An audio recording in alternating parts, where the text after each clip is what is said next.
One? Say what you mean. No sooner than Wes Streeting arrived in government, he said the NHS was broken and that cancer is more likely to be a death sentence in Britain than elsewhere. And now he's saying that weight loss jabs could even be used to help obese people get back to work. Well, he's in work on Sunday for the first time since the election. The Health Secretary joins us live in the studio. With the future shape of the Post Office again in doubt, the Shadow Business Secretary, Kevin Hollinrake, is with us too.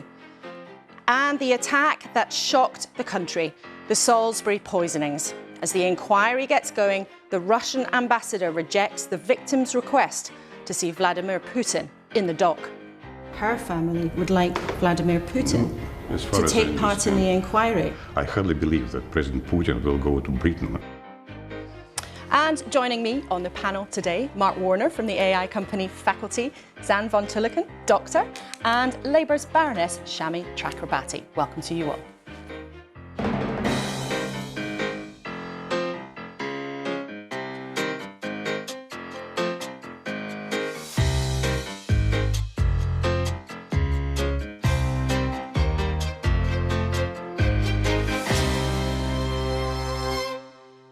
Morning, morning. Let's start, as we always do, with what's making the news today. The Observer says that business is going to pay the bill for the NHS. The Telegraph splashes on the government's idea to use smartwatches to monitor people's health. But the Conservative Robert Jenrick's also told them he would tear up the Climate Change Act. He's got the front page of the Daily Express too, saying the Prime Minister should be held personally responsible if pensioners freeze to death this winter. The Sunday Times has the sad news on its front page that the cyclist and Olympian Sir Chris Hoy has terminal cancer. And The Sun and The Mirror both lead with Liam Payne's sister, who says she would drive to the end of the universe to bring him back. Well, let's start with our panel. Our main event today, we're going to be talking a lot about health. Now, Zand, you work in public health, but you've worked as a doctor and you're still involved in the NHS. If there was one thing that you could do to improve the state of it, what would it be? We have an extraordinary opportunity in this country. Exactly as Wes has said, it is very hard to be healthy in the UK at the moment. We are one of the unhealthiest countries in Europe. Most of that, but not all of it, is determined by our food environment. And so that place is the place. If I was Health Secretary, I'm not sure exactly what I'd do, but that would be where I'd plant my flag. That is the opportunity to build a legacy. They will build statues of the person that sorts that out. Interesting. That's tempting for politicians to imagine statues and legacies like that. Shami, for your party, you know, they've come in saying that the NHS is in a terrible, terrible state, even saying it's broken. How important is it that they fix it? It's hugely important, and it's the sort of thing that a Labour government will always ultimately be judged by. It is the party that built the NHS, and it's the party that has now got to fix the NHS. But social care too. I don't think one can really do one without the other if you look at the demography of our ageing population and so on. So it's a big job that Wes has got, but it's so important. And as things stand, there isn't an explicit plan about what to do about social care, and I'm sure we'll come to that with Wes in a few minutes. But Mark, your company, which lots of people watching won't have heard of, but you work in AI, you work with the government a lot. How big do you think the potential is actually for AI and technology to be the thing that can fix the NHS? Well, I think it's enormous. Since 2008, our productivity's flatlined. There are some foundational things that we need to fix, like energy reform, planning reform. But after that, the way we become more productive is technology. AI is not going to magic nurses out of thin air, but it can help them be more productive. They spend a lot of time filling in forms. If we can take that job off them and let them spend more time with the bits of the job they love, with patients, that would just be much better for everybody. Please. Of course. Well, we'll come to that, I'm sure, a bit later in the programme. But let's get on then with our main event to remind you of the official verdict into how grim things are in the NHS in England. This was the main diagnosis from a government report last month. He said long waiting lists have become normalised. A&E is in an awful state. People are struggling to get GP appointments. Social care is in a dire state. NHS buildings are crumbling and parts of the NHS are yet to enter the digital era. So Wes Streeting is with us. Those were the findings of Lord Darcy's report into the NHS in England. And we will talk in a few minutes about your plans for the long term. But let's start with the check-up on the promises you made sitting in that chair during the election. Now, you said there'd be 40,000 extra appointments a week. How many extra appointments were there last week? Well, we're ramping up right now. We don't get that kind of live data in real time, not least because the data needs to be validated. But we are ramping up, and I'm confident of that. What we will be doing in the matter of days is sending a crack team of clinicians into those hospitals in areas where not only are there high waiting lists, but high numbers of people who are both off work, off sick. And therefore, by bringing waiting lists down, we'll be helping people back to health and back to work. And like to your point, Laura, because I think it's really important we keep on talking about what we are delivering and the change that's already happening since the election. We've solved the junior doctors' strike, so we're not going into this winter with strikes. We have introduced legislation that will ban the targeting of junk food at our children.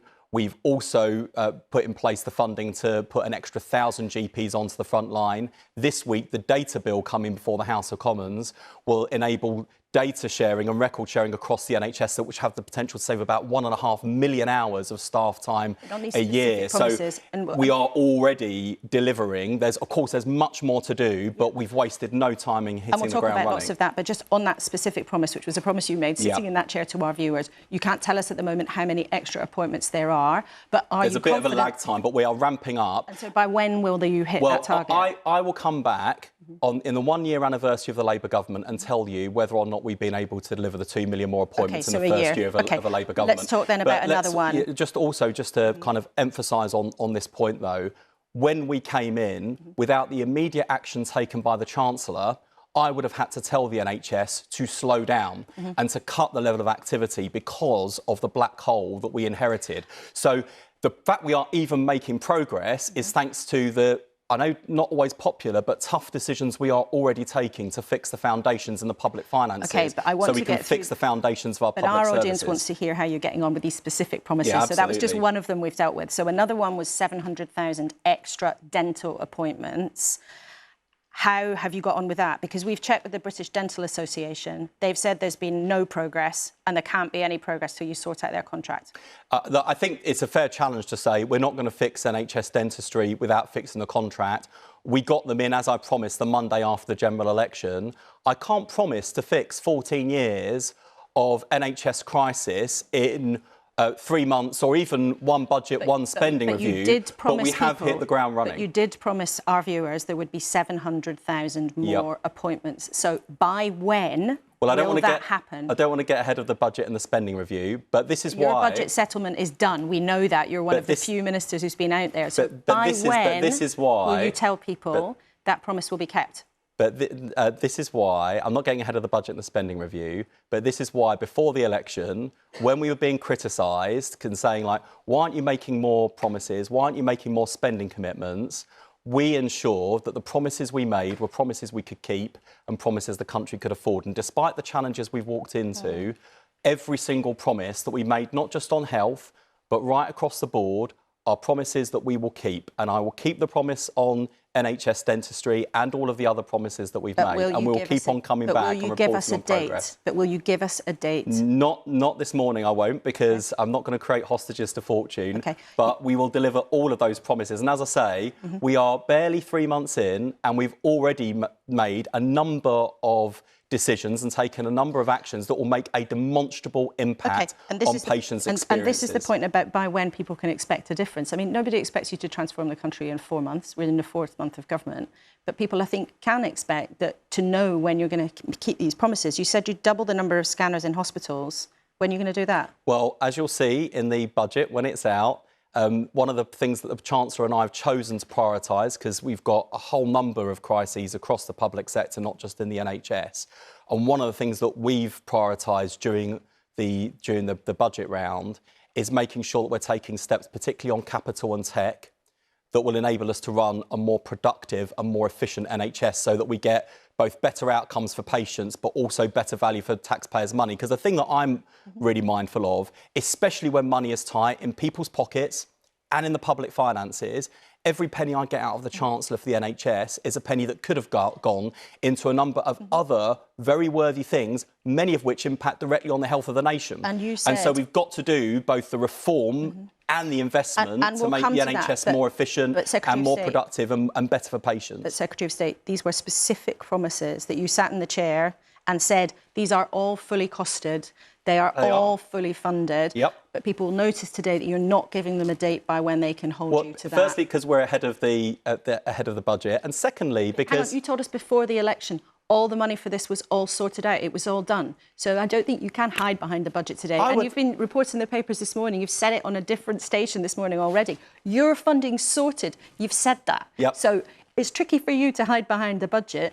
I'm just pointing out to viewers, they will have heard it themselves. You won't put a date on when you'll keep these promises, and that's important. With respect, Laura, I would understand the cynical line of questioning if we were a few years into the Labour government, we hadn't delivered anything. We're a few months into a Labour government. We've ended the junior doctor strikes, better for patients and better for taxpayers. We're paying a huge amount in the cost of the strikes and the cost of patients of delayed operations, appointments, procedures. Well, you mentioned strikes there. 1,000 more GPs onto the front line. Real action on public health, firstly with the junk food ad ban targeted children, but we've got the smoking bill coming before Parliament shortly. We've got a mental health bill that's also ready to go. We have hit the ground running, and certainly in the aftermath of the budget as well, when we're publishing our elective recovery plan, people will see not only how we deliver the 40,000 more appointments every week we promise, but also do it in a way that is more productive and gets both better outcomes for patients and better value for taxpayers' money. So we are hitting the ground running. And I want to come on to that. But is your health promises, are they going to still be paid for by taxing non-doms, as you told us before the election? You'll see in the budget where the Chancellor's raising the money, but as we said, all of the measures in the manifesto were fully costed, fully funded, promises we could keep and promises the country can afford. And we were disciplined in that process because we know that if there's one thing that's in even shorter supply than money at the moment, it's trust in politics. And that's why we were so disciplined. We knew we were going to walk into a really challenging situation. I think there are a number of things which have taken us by even greater surprise. The scale of the black hole, for example, the crisis in our prisons, we did not anticipate being as bad. But we knew the Conservatives have failed, and that's why people voted Labour for change. We want to stick to health. In the election, just in this last election promise, you said everybody would be treated within 18 weeks by the end of your term in office. Is that still a promise you plan to keep? That is what we're working towards. It's going to be tough and ambitious, but it's necessary, and I'm going to go hell for leather to make sure we deliver. By 2029? Yep, by the end of this Parliament. OK. Let's then talk about some of your long-term reforms. Now, starting tomorrow, you're asking the public for some ideas, and there's suggestions about using smartwatches to keep monitoring people's health and using much more technology. But didn't you have a long time in opposition to figure out what you wanted to do? I mean, why do you need to have another big review and another big consultation? Well, two things. We have come in with a whole clear set of plans and a clear reform agenda in terms of what we want to achieve, a shift from hospital to community, the NHS as a neighbourhood health service as much as a national health service, the shift from analogue to digital, with the NHS not just benefiting from, but actively driving the revolution in life sciences, medtech and data, and thirdly, the shift from sickness to prevention. I do think, though, as we are hitting the ground running and delivering already, I think it is the right thing to do to involve patients, the people working in the NHS, and the people who are going to be crucial to the NHS's success, particularly in the world of life sciences and medtech, to help us write the long-term plan. Because I want the people working in the NHS and the people using it to feel like their fingerprints are on it, that it's their plan as much as anyone else's. And to people who almost bizarrely say, actually, I want politicians to just come in and impose their version of change without engaging with us. Be careful what you wish for, right? I mean, look at what Andrew Lansley did. He came in his back pocket, he had a disastrous top-down reorganisation that nobody wanted, nobody had voted for, cost billions, and wasted a huge amount of potential in the NHS. So be careful what you wish for when you say politicians shouldn't consult or shouldn't engage. Andrew Lansley, in case people don't remember, was the Tory Health Secretary during the David Cameron years. But in terms of actually driving your reforms, if hospitals or health trusts don't do what you want them to do they lose out? Do they have their funding cut? If, for example, a hospital doesn't start doing weekend operations, do they get penalised in order that you can push those changes through? Well, certainly, and the approach that the Chancellor and I are taking is to link investment to reform. Of course, there are a number of cost pressures that we need to meet in any given year, like rising demand, rising cost of medicines and those sorts of things. But we are linking, in terms of our approach to cutting waiting lists, that's through reformed ways of working as well. I think that's the right thing to do. But also, one of the things we're looking at, and this is where it gets kind of a bit techie and a bit geeky, but looking at the financial flows into the system, the incentives it creates, and also making sure that we've got a failure regime to actively manage performance in the NHS, because one of the things that has become normalised in the NHS is this culture where trusts build up massive deficits year after year, and they're not held to account in the way that, say, local councils are, because they can't run up deficits, and NHS trusts. But on that specific point, I think you are suggesting in sort of slightly more diplomatic language that if hospitals and health trusts don't play ball, they don't make the changes you want to see, they would be penalised and they could lose some of their funding. We definitely need to manage performance. I think it's a quid pro quo, right? So it's my responsibility to give system leaders the tools to do the job. And that's my responsibility as the Secretary of State, but it's their responsibility to deliver. We're a team, we've got to work in partnership, and the way I'm thinking about the reform agenda and how we go about it and how we involve NHS staff in it, it's a team effort. I can't do this on my own. I can't turn around the NHS as one person sat behind one desk in Whitehall. That's why in the last 3 months, I've done countless visits in every region of the country, and not just talking to senior leaders, but frontline staff, because one of the things that is often said to me, particularly by people in your profession, is how are you going to reform this NHS when you've got all these staff against you? It's the total opposite. Staff on the front line are crying out for change, and they're coming up with ideas. They are also angry about waste and inefficiency and the dead hand of bureaucracy in the system. And I think I've got a much better chance of succeeding if this is a team effort, and if I mobilise more than 1 million people who work in the NHS to do this with me, rather than me doing it to the NHS. And there are lots of people who, as you are, in the NHS and outside, are very excited about technology, are very excited about advances in science. But some of the amazing researchers in this country who pioneered lots of advances are very worried that some of their funding might be cut in the science budget. Now, it's not the health budget, but there is a real worry among some very eminent people that there are going to be cuts to research and development. And they've been busy writing to the Chancellor protesting about this. One of them, who's a very eminent, renowned medic and Nobel Prize winner, Sir Paul Nurse, has given us a question they want us to ask you. Sure. If there were cuts, maybe of about £1 billion to research and development, and it would be damaging to the government's growth agenda and to our country's future health. If this rumour is true, will you, Wes Streeting, fight that cut? Well, I think the Chancellor's had more letters than Father Christmas at this stage in the year, ahead of the budget.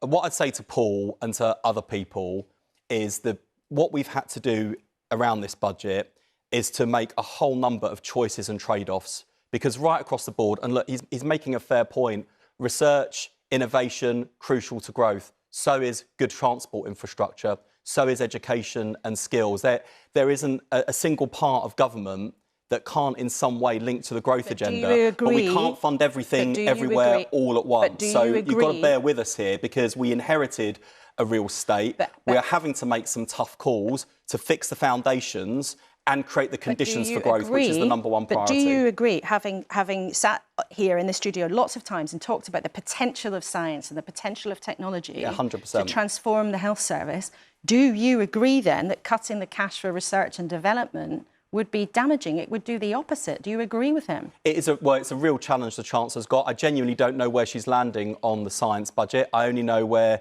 we are in my part of government. And that's why, by the way, both in opposition and now in government, I've constantly made the case that we have to not only invest in the NHS, but reform it, because I'm aware of the fact that every penny that I get out of the budget is an opportunity cost for someone else somewhere else in government that would also make a real difference to the country. So we can't have a situation where the NHS budget balloons and balloons and balloons because we don't reform the system, because it comes at the expense of other good priorities. OK, we'll watch very closely in the budget for what the decision is on that, and I'm sure that Sir Paul Nurse will watch it very closely too. Yeah, and we've also, on science as well, it's also about working with the sector as well. And the sector's not very happy with you, but look, let's move on. We had a big international investment summit just last week, £63 billion leveraged out of the private sector to help drive the conditions for growth. So we are focused on this. We take up the Paul's challenge, but it's not like we haven't done quite a lot already. £63 billion just last week at the International Investment Summit. It's not a bad start. Some research that you are backing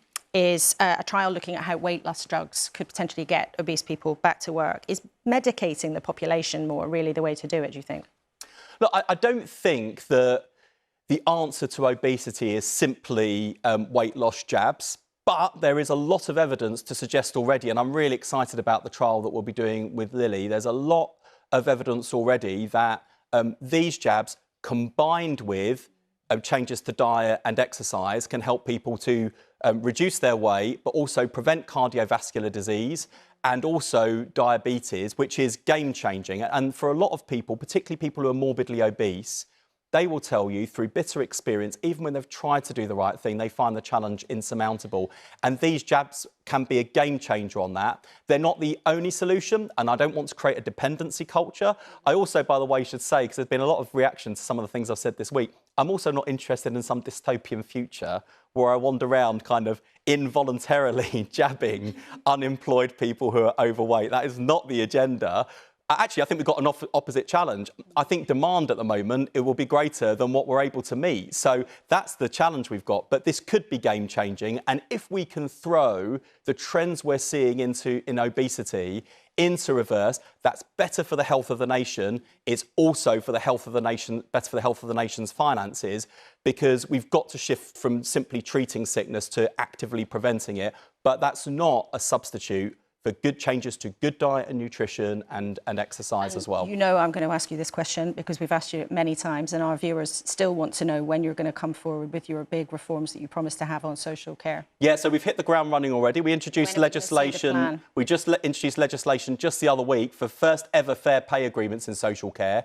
That will be a game changer for our ability to recruit and retain the care professionals that we need. Secretary of State. You know I'm asking you about the review that many people expected you to get on when you get in government. Many people in the sector, many people watching this morning believe very strongly you haven't got a hope of properly reforming the NHS unless you properly reform social care. And so they're right when are we about going to that. see it? They're absolutely right. So you about can't that. do these reforms without changing social So care. I can give when are we going to see it? I can give you two bits of encouragement and hope. Firstly, we'll have a 10-year plan for social care that will run alongside the 10-year plan for the NHS. They are distinctive and different. Social care is important in and of itself, but you're right, we can't solve the NHS crisis without it. And secondly, you know, one of the really encouraging things since the general election, I've now got the Conservative Party, the Liberal Democrats, Reform, all saying they want to work with us in a cross-party way on social care, in a way that, yes, we've had our differences, and the Conservatives voted against the creation of the NHS 22 times. But broadly speaking, we built a national consensus around the NHS. That's what I want to do on social care. We're thinking about the best mechanism to involve other parties. But one of the measures of success will be whether in future I'm introduced not just as the Health Secretary, but as the Social Care Secretary. And I do see myself very much as both. And we are pretty much out of time, but I think many viewers might be interested if you had a word for Sir Chris Hoy, whose sad news about his terminal cancer has been announced this morning. People remember also that you yourself are a cancer survivor. I just wondered if you had a brief word for him. Yeah, I am in awe, actually, of that man's courage and positivity in face of a death sentence, which is what his cancer diagnosis is. It is that same positivity that has encapsulated his life and career. The whole nation will be cheering him on now, as we have done on so many occasions in the past, and sending every bit of love to Chris and his family. And what I just say, because he's not the only person in this country today dealing with a terminal diagnosis, and I've got friends in the same position.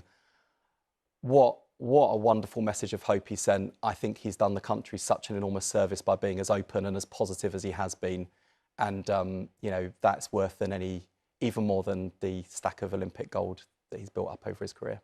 Secretary of State, thank you very much indeed for joining us. Always good to have you with us in the studio. We'll see you soon. Now, what did you think of what Wes Streeting had to say? Get busy, let us know what you thought. You can email us, kuenssberg@bbc.co.uk. On social media, you can use the hashtag. And if you've been paying attention, you'll know you can now message us on WhatsApp. The number's there for you on the screen. Oh, it's gone. It's 08000 282161. That's 08000 282161.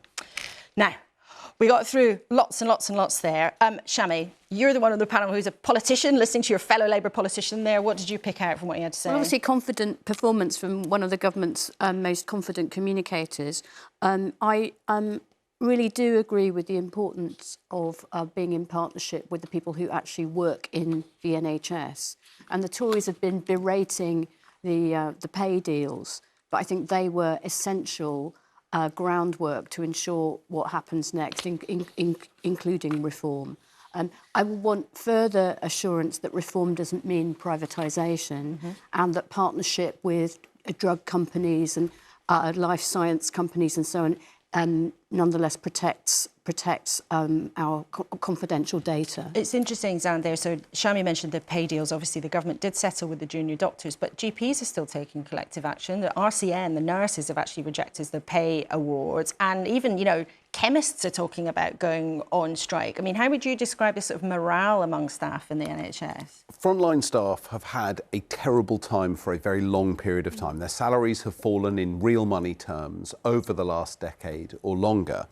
And there has been an extraordinary erosion of morale. So when you, there's lots of evidence around this as well. Royal College of Physicians will say, when you talk to teams, they have not been out and had a social event together in more than 6 months. More than half the teams haven't done that. So just as a picture of the impossibility, you turn up to work, you're replacing somebody else, you don't know your team well, there's no social environment, the services you want to access for your patients aren't available, your computer doesn't work. And so frontline staff, even at a very senior level, will be doing things like fixing gaps in rotas and trying to get a computer that functions rather than innovating and do, you know, digital healthcare is the way of the future. It will be led by the people who interact with the patients, and yet those people's time is being taken up doing other things. So morale is a huge problem. And so, Mark, if the computers in the NHS just don't even work, and we know there's still fax machines in some parts of the NHS, which, you know, it's a bit of an easy headline, but we know it's true in some cases.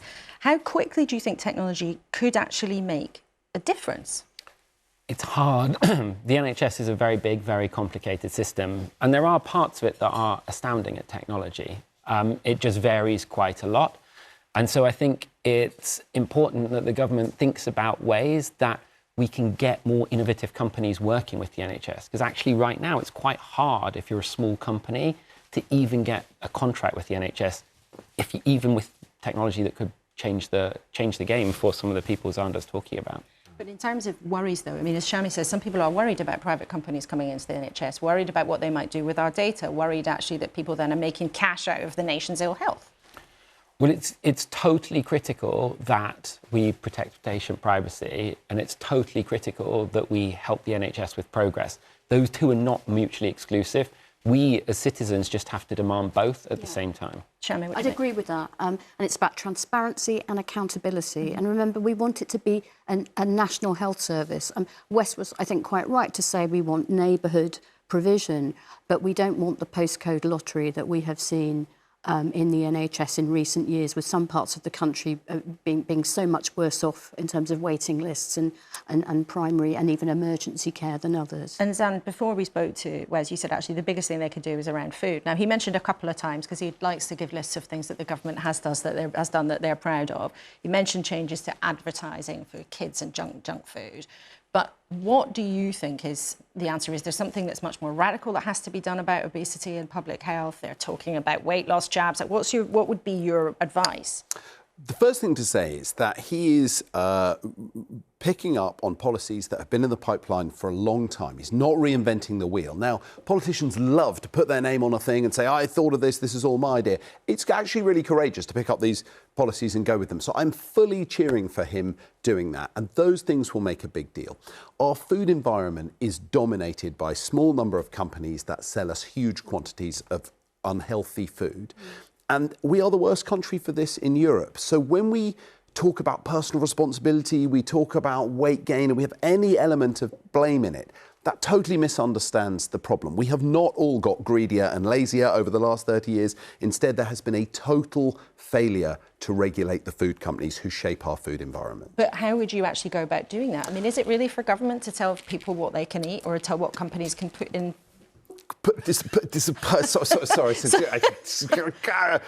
So nanny state accusations are the main barrier to government action. So when my wife is working on a report with Henry Dimbleby at the moment, so this is all we ever talk about around the dinner table, and she's interviewed prime ministers, all his predecessors for the last 30 years, I think, almost all of them, prominent politicians who've worked on obesity policy. And the main message is that ignore the nanny statist accusations because the public are desperate for help. And we know this, the Food, Farming and Countryside Commission have had conversations with citizens up and down the country, and everyone is on the Health Secretary's side. People desperately want help, they want their children to be looked after, and they want more choice. So it's not about saying what to eat, it's about having the freedom to make healthy choices and the opportunity to do it. Well, it'll be interesting to hear what viewers make of that, because we get people's views in as we're on air. Mark, let's talk more broadly then about AI, artificial intelligence. We've talked about it quite a lot in the studio in the last year or so, but I think there's still a lot of mystique and mystery. Now, you're working on AI in public services, but look, in layman's terms, can you sort of explain to us what it actually is? Yeah, so artificial intelligence, or modern artificial intelligence, are a set of computer programs that learn the rules of action from data. So rather than humans sitting down and programming them in, they learn them from data. And that just turns out to be surprisingly powerful. So it's a surprise, actually, how good it's got. It was definitely a surprise to many people how these modern algorithms have improved so fast. 5, 10 years ago, no one expected the progress we see today. And there's a lot of excitement about that progress, but there's also a lot of fear about it. I mean, we've heard on this programme, and lots of viewers will have read in papers and heard over the last few months, people making quite apocalyptic warnings about actually what the potential of this incredibly powerful computing could be. How would you explain that? I mean, is that realistic to think that actually could be terribly dangerous for society? Well, I think it's important to be a bit more subtle. So talking about artificial intelligence is like talking about biology. Nobody says the field of biology is like universally good or universally bad. In general, there's sort of, in the long run, there'll be 2 ways of building AI systems. One where humans control the AI systems, one where AI systems control the humans. We are very much in favour of the first version. We think that's safer, and it makes it much more productive. But it's also about which humans, right? So, we've had universal suffrage in this country for nearly 100 years. We don't want to hand it all over to, say, Mr. Musk or someone like him. So again, transparency, accountability. Already, on both sides of the Atlantic, really important decisions about us, whether we get insurance, whether we get a job, whether we get stopped and searched by the police, are being made in these black boxes based on data that has been shared by public authorities and private actors. And there isn't sufficient legislation, public debate, let alone parliamentary control. And that has got to happen. That's got to come from the new government sooner rather than later. And Mark, what do you say to that? Because a lot of people do have concerns, as Shami does. And if you yourself, you say you want a world where we control AI, not AI controlling us. But there is a fear that this might be a sort of a more horrifying version of what happened in the 2000s, where basically the tech bros and a few big American companies made billions and billions of dollars and took more and more control over parts of our lives. I mean, are you worried about the kinds of developments that some of the big American firms like OpenAI are making? I think we have to have the open debate. The reason for coming on TV shows like this is to surface that these are important questions that we need to debate publicly. Civil society needs to engage with this. As a country, we are going to have to make decisions, and that's good, that's right. And so we promote that and think that's exactly the right approach. What is the risk? The risk of what? Well, what is the risk if it doesn't develop in the right way? If AI controls us, as you said, you've laid out that choice between us controlling AI or AI controlling humans. Ooh. It sets our civilization back hundreds of years. We no longer live in a democracy. We no longer have rights and freedoms. It's the Terminator movies. It's all shorthand for Skynet Terminator movies, isn't it? That's the worst outcome is something like that, isn't it? We need legislation. We need primary legislation, as they now have in Europe. It doesn't have to be exactly the same, but in the end, there will have to be treaties around this, because it's going to be very difficult to do this one nation or even one group of nations. But we have to play catch up fast, because, as Mark says, this is, the tech bros that you describe have already got ahead of this. They've colonised the internet, let alone this new technology of advanced intelligence. So I think it's important to be pragmatic. There are AI technologies that have been used for decades that are totally safe, and by embracing those effectively, we'll help diagnose cancer earlier, we'll help nurses do their paperwork more effectively. We can't get too extreme and lose the opportunities that those technologies progress.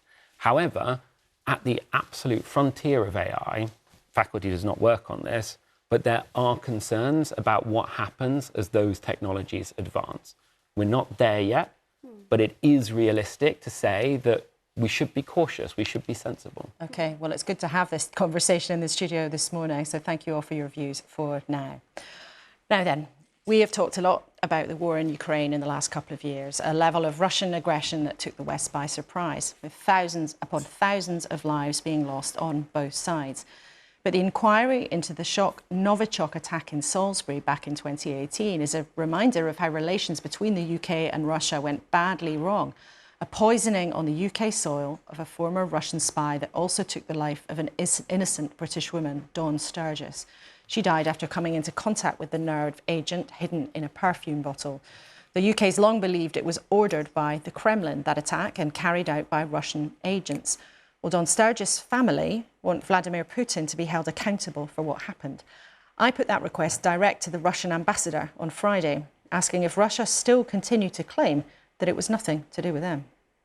There is a clear view that the truth from 250 British detectives, from the UK government, from the US government, from the French, the German, the Canadian governments, all of whom have said that Russia was behind this attack. Too many governments are involved. Do they really take advice of each other? It is so that this is nonsense, really. And I really do not want to discuss it further because it has been explicitly explained during all these years. 5 years has passed. We arranged a big press conference here. Many questions has been answered about that. So why to drag this history so long and to continue into this? We do not really understand. Well, this the question is a pertinent issue. The issue has been discussed, and we did have an opportunity to provide all the answers. So why now?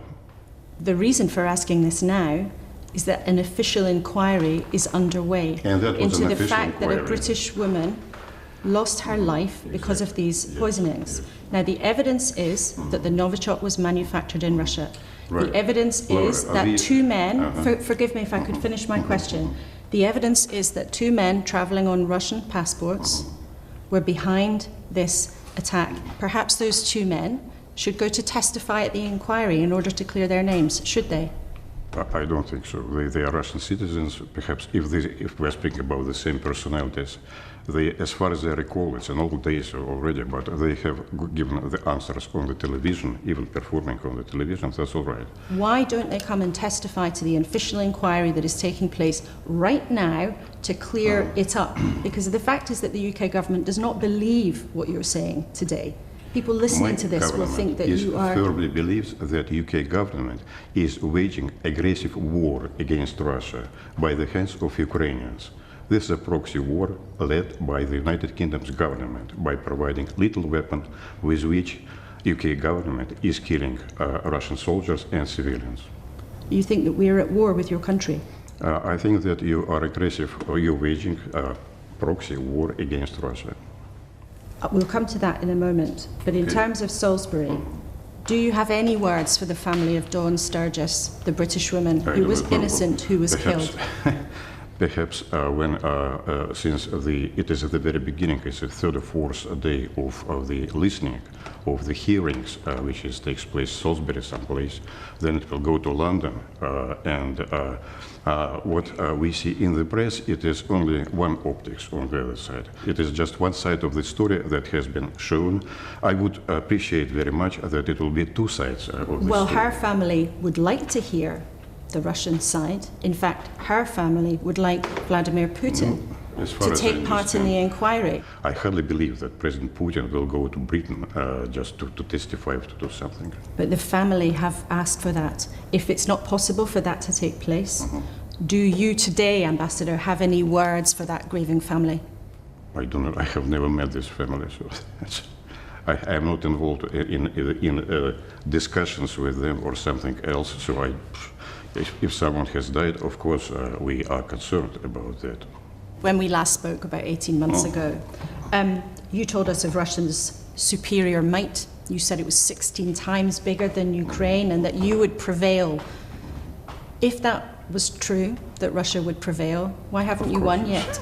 And this is what is happening during what I have said. It is absolutely true. Well, the war's still going on. You have heard Zelensky yesterday. He was desperate. He fully understands that he is losing not only terrain, but he is losing the conflict. I wouldn't say the war, but I wouldn't say that they are going to surrender tomorrow. They still continue to resist, but the resistance is more feeble and feeble. Every day we are gaining more and more terrain. Half of what has been captured by Ukrainian troops has been already liberated. The other half will be liberated soon. The end of this phase will mean the end of Ukraine until it takes. What do you mean by that? By that, it will be the defeat is in view. The defeat of the whole cause is in view. I wouldn't say that it's happened tomorrow or the day after tomorrow. What is worrying us is that there is no peace plan in the peace plan presented by Zelensky. He does not want to peace negotiations. He continues to ask for more and more NATO, European Union assistance, defense packages, anything, but nothing about negotiations at all. Well, he's been very clear he won't negotiate with you. He won't negotiate with us? Fine. Then he will lose more and more terrain. Are you comfortable, as an experienced diplomat of many decades, with having to rely on support from pariah states like North Korea and Iran? I wouldn't say that it is for you, perhaps. It is pariah states. For us, it's normal people. We have been friends and we have a lot of common interests with North Korea and with Iran itself. It is simply people, just the governments. And although if they are taking different position and different views, it doesn't mean that we should disregard a relationship with them. Yes, we did strike an agreement which has actually a repetition of an older agreement with North Korea. Anything bad, we do not see it. So this is a country which is our neighbor. We have a lot of tourists, by the way, in North Korea right now, as well as in Iran. And they are on the map, they do exist, and no one should ignore them. They are normal countries, you say? Absolutely. Those countries without democracy who persecute political prisoners? As well as Chagos people, for instance, as well as Falkland Island, as well as all the others. These are simple people whose rights we have to protect. Isn't the truth here that you and Vladimir Putin are both sitting in grand luxury, refusing to budge, while thousands of civilians, Russians and Ukrainians, are suffering as a result of this conflict, which your government could bring to an end, and yet you persist with it? Well, stop the flow of armaments to the Ukraine, and the conflict will be resolved the day after tomorrow. Is there any chance that Vladimir To stop Putin... the armament supplies... Is there any chance that Vladimir Putin will budge? Because it may be that he will put such strain on his country that in the end it will be impossible for him to hold on. Laura, it's a wrong assumption that there is a big strain economically on Russia. Russia lives with its own absolutely normal life. We are in favor of speediest political negotiated solution over there. But we do not feel a reciprocity. No one, neither Ukrainian president nor his government, neither officially, none of the NATO government are speaking about negotiations. Because they're very clear that they believe it was an illegal invasion on your side, so they don't. So you know that they don't want to negotiate. But can I ask you? What do you want? That we will finish it unilaterally? No, it will not happen. So we are not going to just say, okay, since tomorrow we do not shoot each other. We want to settle this conflict forever and on a normal terms, the terms that will guarantee Europe, us, and Ukraine normal security guarantees. Does this suffering in this war ever keep you awake at night? Ever what? Keep you awake at night? No one likes the war, so no one likes the war, and we stand for as quickest diplomatic and political settlement, and we expect the same from the others. But does this suffering and the loss of life as it drags on, does it ever cause you to stay awake at night? You're repeating your questions.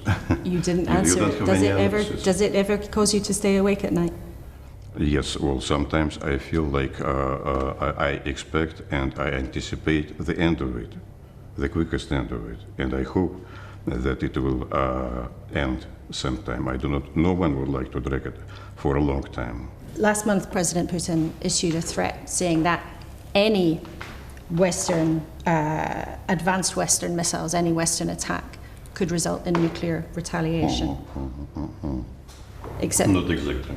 No, this is not exactly what he has said. so what is the nature of President Putin's view on when a nuclear retaliation might be justified? President Putin has never said about a nuclear retaliation. What he has said basically is that we are changing our doctrine. In a sense, it was a thing that is connected with a discussion which is still underway here about an option of missiles, long-range missiles, can strike Russian territory. However, the head of NATO has said so far, President Putin may have made these kinds of threats, but NATO has been able to call his bluff. It's a sign of weakness to make these kinds of threats, isn't it? Not a sign of strength. It is a bluff. It is the pronunciation by the chief of NATO. That's a bluff. Because we are going to protect our security interests and our security with all means that are in our disposal. And believe me, there are lots of them. Ambassador Kelin, thank you very much indeed for speaking to us today. Thank you for Thank you inviting us very back much to for the your embassy. questions. Good. Well, that's the official worldview from the Kremlin's man in London. Let's now get something of a reality check from the BBC's man in Moscow, Steve Rosenberg. Morning from Moscow, Laura. I tell you what feels strange here right now. On the one hand, Russia is waging war on Ukraine. Huge numbers of Russian soldiers have been killed. And just 300 miles or so from here, Ukrainian troops are occupying a chunk of Russian territory. And yet, if you go onto the streets of Moscow, everything feels normal. It looks normal, right? The buses are running on time. The shops are still full of goods. International sanctions have not crashed the Russian economy. And I think in many ways, the authorities here have managed to normalize the war in Russian public perception. It's become routine, something going on in the background. And many Russians just try to put the war completely out of their minds and get on with life. The Kremlin talks about wanting peace, but peace on Russia's terms, which would amount to Ukraine's capitulation. And in the Russian state media, the official narrative continues to be that the West is using Ukraine to wage war on Russia, to try to destroy Russia, when in reality, it was Russia that launched the full-scale invasion of Ukraine. This was President Putin's decision. By the way, in a couple of days' time, he'll be hosting 24 heads of state, including from India and China, will be covering that. And I'm sure he'll try to use that summit to show that attempts to isolate him on the world stage have failed. But problems are building. Inflation's a problem. The shortage in the labour market's a problem. I've talked about military casualties. And the government here is having to spend increasingly large sums of money to try to recruit volunteers to fight in Ukraine. And you should definitely keep an eye out for Steve Rosenberg's reporting from that summit in the next few days. Now then, in a fortnight, we'll find out whether Robert Jenrick or Kemi Badenoch will be the new leader of the opposition. Last week, Robert Jenrick was here and game enough to take your tough questions. Kemi Badenoch, despite our invitation to do the same, has so far declined. But before there is a winner, the beginning of November, the work of opposition grinds on, and the Shadow Business Minister, Kevin Hollinrake, is giving us his time this morning from York. Thank you very much indeed for joining us, Mr. Hollinrake. Now, we had Wes Streeting on the programme earlier. He was outlining what the government wants to do in terms of its long-term reforms to the NHS. What's your response to what Labour's been setting out? Well, we welcome the reforms. You know, the public sector needs to be more productive, it needs to be more efficient, and so we'll support the Labour government where we can. We want it to succeed. I am concerned about some of the talk around the financial difficulties they have based upon this £22 billion myth of a black hole, but nevertheless, you know, that aside, I think where we can support, whereas we can. We will. I think it's slightly worrying when we talk about some of the nanny state measures, like giving people Ozempic jabs and things. We need to look at those proposals in detail when they come forward. Richard Hughes, though, who is the boss of the Office for Budget Responsibility that checks the government's numbers, he says he only found out about some of the gaps in the Tory spending plans over the summer. So hasn't Wes Streeting and his Labour colleagues actually got a point to say that they found things left behind in a worse state than they expected? Not at all. And the thing is, we can't even find out how they make up the £22 billion. Even freedom of information requests have not brought forward that information. We know that the £9 billion of paying public sector workers was part of that. That was the choice the Labour government made. That was well in excess of what we'd budgeted for, which is true. But what we normally do with public sector wage increases is tie it to productivity. And what we saw the Labour government doing is simply pay the unions exactly what they asked for, with no strings attached, no questions asked. You could have paid for that through efficiencies. The state, the public sector, is now around, in cash terms, around 70, 80 billion pounds a year less efficient than it was pre the pandemic. So we've got to make sure it is more efficient, more effective. It's not just a case of putting more money into it. But the criticisms you make there of the state of the public services are things that developed on your watch over 14 years. You know, the Conservatives presided over a massive increase in the state, a massive increase in NHS spending, for example, while productivity flatlined right across the public sector. Yeah, there's no doubt about it. Productivity, particularly in recent years, has flatlined. And we set about a plan to do that. Jeremy Hunt, the then Chancellor, put in place a productivity review, which was there to make the NHS more efficient and other parts of the public sector more efficient. But what did you get wrong? What we've seen Labour take over now and do is simply... Well, there were many things in terms of things like delayed operations, the lockdowns. Some of those things were bound to happen. But where we find ourselves, what you're going to do now is look at it and get back to those levels of productivity. We spend £1.2 trillion every year in the public sector, and I say it is around 7-8% less efficient now than it was in 2019. Yet we've seen no plans from Labour to tackle that. And one way you could have done that, as we have done in the past, is tie pay increases to performance improvements. That's what they should have done, and that's what they've not done. Now, you were the minister responsible for the Post Office in the last government, and we've talked lots of times about the Horizon scandal. It's now understood that the Department for Business is looking at whether or not actually part of the answer to the Post Office's problems would be turning it into a mutual, where the people who work for it have a stake in the business. Some people say it might be a bit like John Lewis. Now, this has been considered by previous governments before, but do you think that might be a good option to try to get the Post Office out of the hole it's found itself in?